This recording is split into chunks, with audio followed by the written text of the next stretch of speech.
Perfecto. Entonces, el manejo de la obesidad, ¿es un tratamiento farmacológico o una cirugía? Aspectos generales, no voy a profundizar mucho porque hay mucha materia al respecto, pero creo que es muy importante tener un concepto básico para poder llegar a una conclusión óptima. Tenemos que el manejo de la obesidad tiene componentes de un programa efectivo. Como todos sabemos y todos vamos a decir que la modificación de hábitos con actividad física y dieta son las bases fundamentales del tratamiento de la obesidad. Sin embargo, tenemos que tomar en cuenta que a veces no es suficiente y con el tiempo nos hemos dado cuenta que necesitamos otras estrategias. Y entonces ahí viene la cirugía o la medicación. En el proceso veremos cuál es la mejor. Entonces, de la terapia oro, que es cambios de estilo de vida, tenemos que mantener el seguimiento aproximadamente por 1 año con actividad física, dieta y terapia comportamental. En un estudio hecho por la American Heart Association en el 2013, hicieron esta intervención en un grupo de pacientes, llegando a una pérdida efectiva en 1 año de 8 kilos.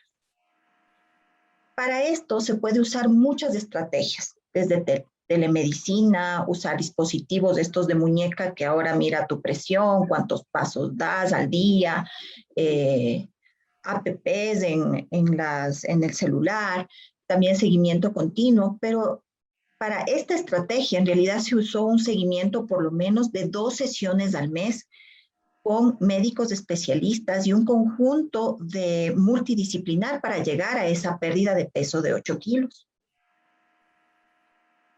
Pero pequeños cambios, así sea solo 8 kilos, pueden mostrar una diferencia importante en la salud de nuestros pacientes.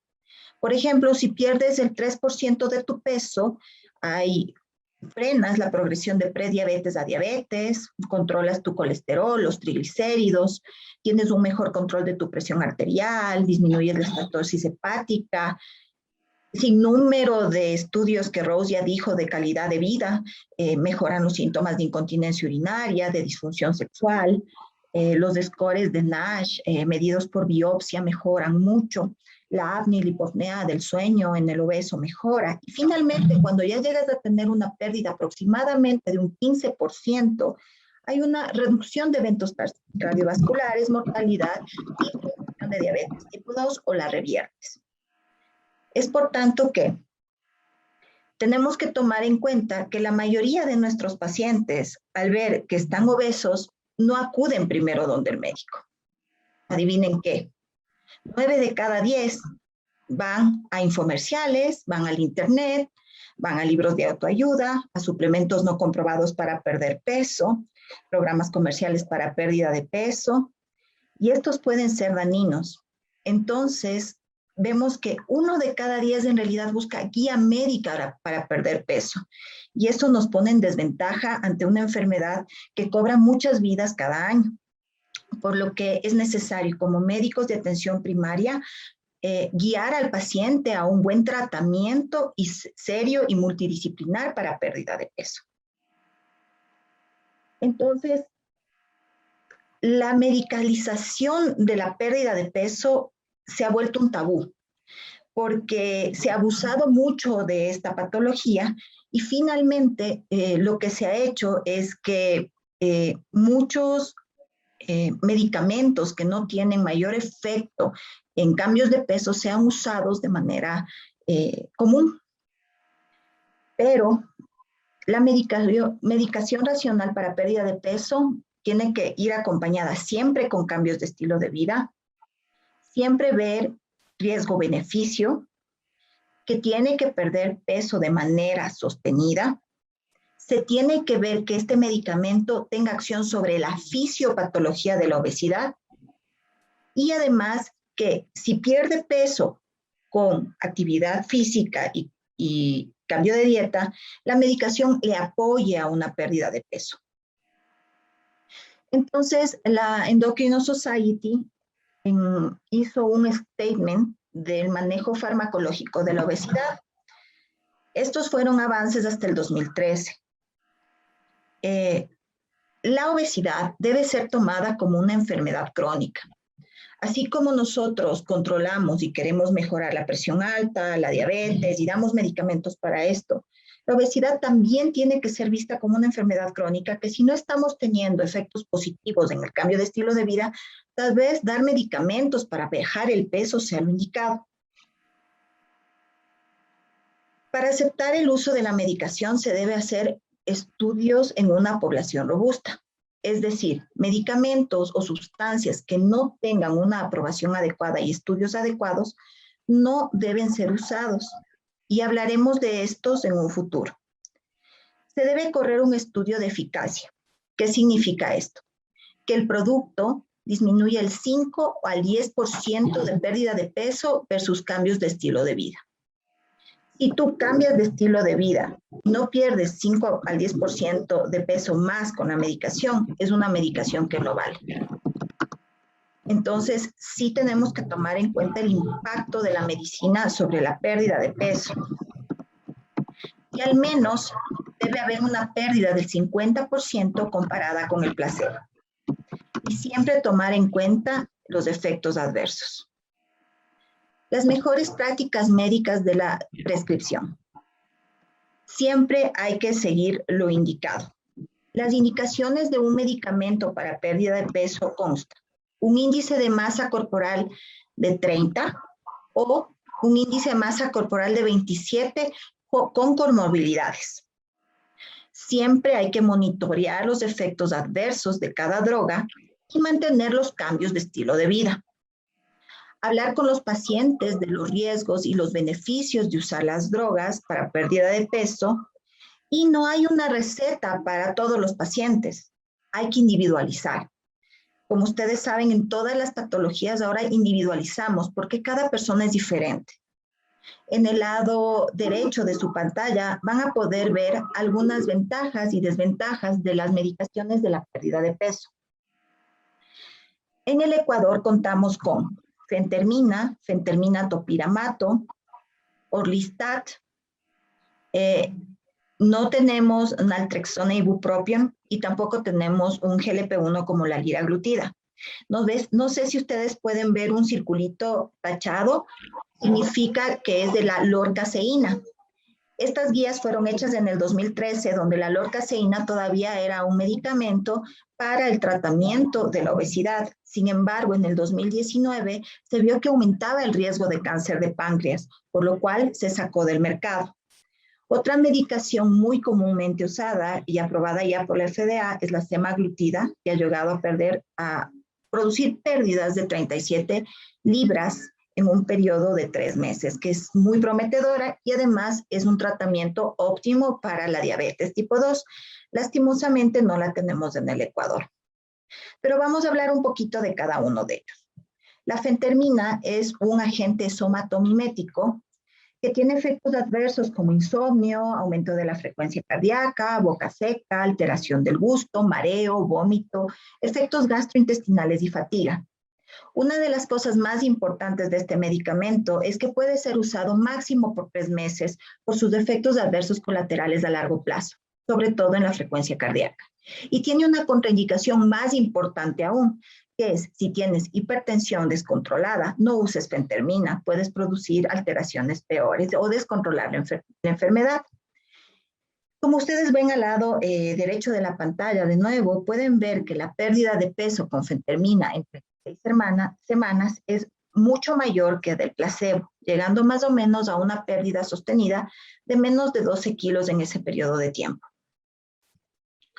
Tenemos también otro amigo que se llama topiramato y fentermina juntos.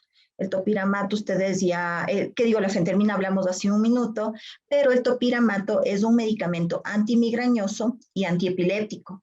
No se sabe cuál es la causa por la cual produce una disminución de peso, se cree que es por efecto de los receptores GABA. Sin embargo, el conjunto y la unión de los dos medicamentos producen una sinergia importante, la cual ha hecho que se apruebe desde el 2012 para el tratamiento de obesidad. Contamos con 3 dosis en el mercado y se recomienda subir paulatinamente. El efecto adverso, sobre todo más común de los pacientes, es parestesias en las manos. lo cual puede disminuir un poco la adherencia al tratamiento. Pero sin embargo, si nosotros informamos al paciente que esto puede pasar y que es tan solo por el uso de medicamento y si dejan de tomarlo van a recuperar su sensación normal, generalmente es bien tolerada. Como está combinada con la fentermina, también puede estar asociada a insomnio. Entonces recuerden siempre darlo en la mañana si lo van a usar como medicamento para pérdida de peso. Una de las cosas importantes es que quiero que vean cómo ha sido el estudio de la fentermina y el topiramato. El placebo está en una línea azul, la cual muestra una pérdida de peso con cambios de estilo de vida de 2 kilos. Si tú pones, por ejemplo, solo fentermina, tienes una pérdida más o menos de 12 kilos, como habíamos dicho en la anterior diapositiva. Pero si añadimos topiramato, podemos perder hasta 14 kilos de peso, lo que nos vuelve una droga bastante efectiva para una pérdida de peso constante. Por otro lado, tenemos un amigo de hace bastante tiempo, porque es una de las drogas más antiguas para el control de la obesidad, que es el Orlistat, el cual se conoce y se usa desde los años 60. Es un inhibidor de las lipasas pancreáticas y disminuye la absorción de grasa en un 30%. Muchas veces este medicamento es subusado, a pesar de que tiene buenos efectos de pérdida de peso, no tan potentes como los anteriores medicamentos, pero los efectos adversos gastrointestinales pueden ser un poco molestosos para los pacientes, meteorismo, dolor abdominal, diarrea, generalmente lo hace un poco difícil de tolerar al principio, sobre todo en pacientes que tienen dietas muy grasas. En el estudio clínico del Orlistat, publicado en el 98, con su marca comercial, vio una pérdida de peso de menos de 10.2 kilogramos usando Orlistat por lo menos 120 miligramos 2 veces al día. Entonces, no es como usan muchos pacientes que dicen que se toman en Orlistat cuando saben que van a comer comida grasa.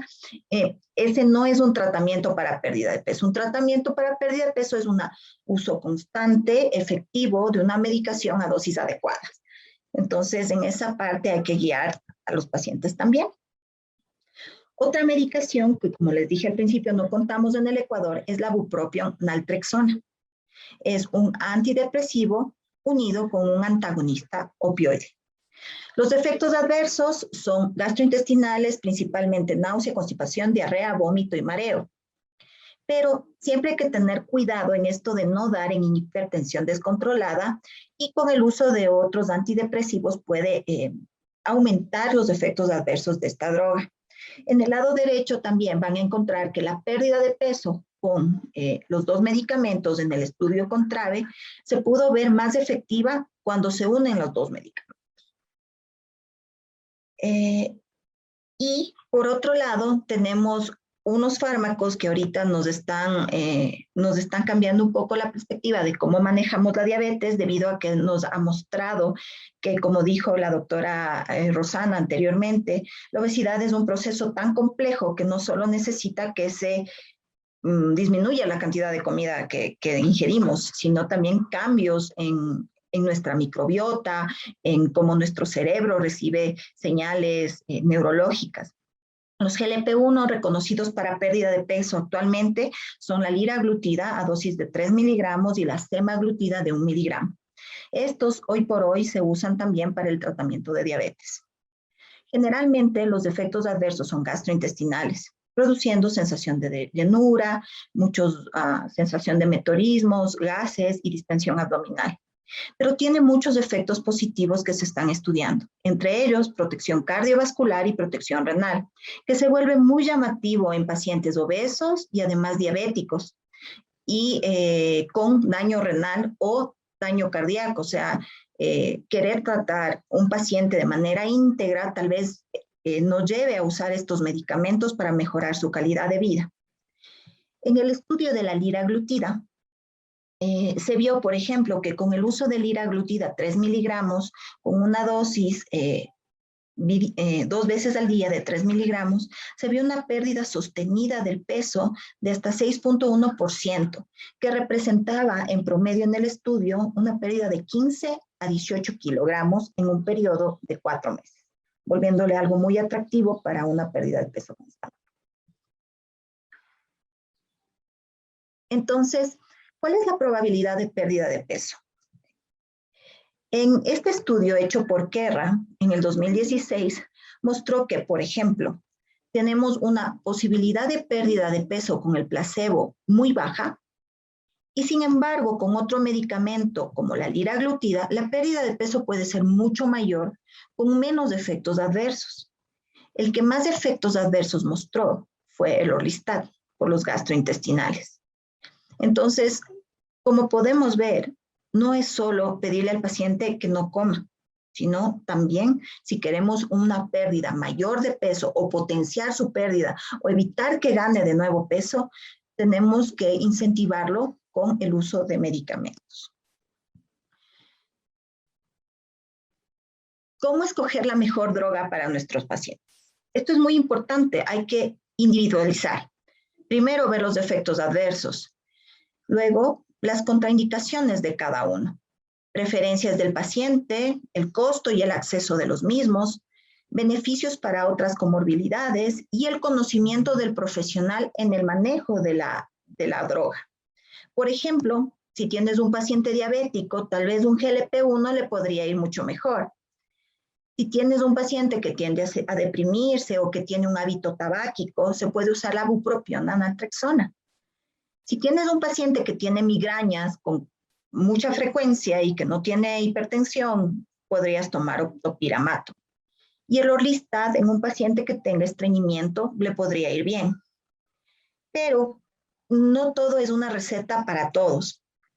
Además de individualizar, hay que evaluar en 3 meses cómo va el tratamiento con estos medicamentos.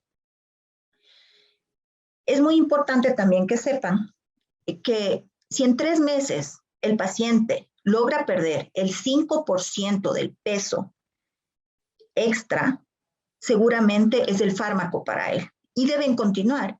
Y si lo mantienen en el tiempo, puede tener una pérdida de hasta el 10%, hasta el 15%, y si mantienen sus hábitos de estilo de vida saludables, puede mantener mucho tiempo ese peso saludable, lo que da una fortaleza importante en su disminución de riesgo cardiovascular, disminución de muerte y de todas las complicaciones de la obesidad. Ahora vamos con la cirugía bariátrica. Las guías de cirugía bariátrica nos indican que un paciente con índice de masa corporal más de 35 comorbilidades, o más de 40 sin comorbilidades, es preciso decirle que y encaminarlo a una cirugía bariátrica. La recomendación de la cirugía metabólica para los diabetes care en el 2016 cambió un poquito, diciendo que si el paciente tiene diabetes y tiene un índice de masa corporal de 30 a 35, se puede ofrecer también una cirugía bariátrica para el tratamiento de la diabetes, también si tienen una glucosa descontrolada, haciéndonos pensar que la diabetes es uno de los factores que nos indican la necesidad de tratamiento. Tenemos los procedimientos comunes, que es la manga gástrica, el anillo gástrico ajustable y el bypass gástrico. Todos tienen un efecto positivo en la pérdida de peso.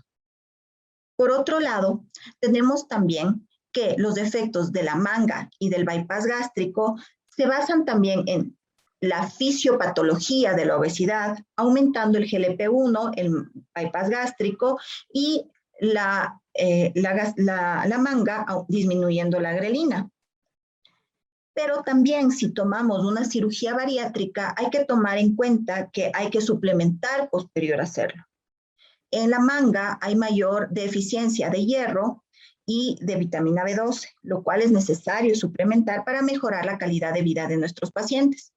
Y en el caso del bypass, el déficit es multivitamínico y multinutricional. Entonces hay que hacer un seguimiento de estos pacientes de manera adecuada. Generalmente el equipo que forma la parte del bypass es multidisciplinario. Tenemos datos de impacto en la pérdida de peso y la manga y el bypass junto con la diabetes. Es por eso que la Diabetes Care nos menciona esto que decía anteriormente. Si tienes diabetes, tal vez por los efectos beneficiosos en el metabolismo de la glucosa, sea la más importante la manga o el bypass. Entonces, ¿cuál es la mejor estrategia?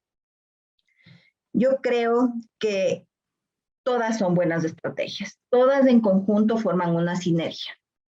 Queen sin Freddie Mercury nunca sería Queen.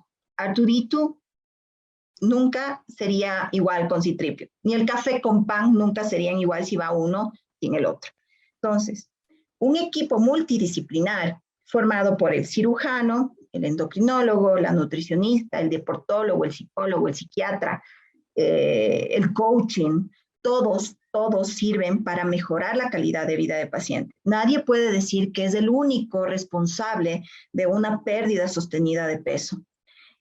Como ven, así solo se haga un procedimiento quirúrgico, se debe mantener una nutrición adecuada, un seguimiento adecuado y además una protección adecuada del metabolismo del paciente en general para que aproveche al máximo la pérdida de peso.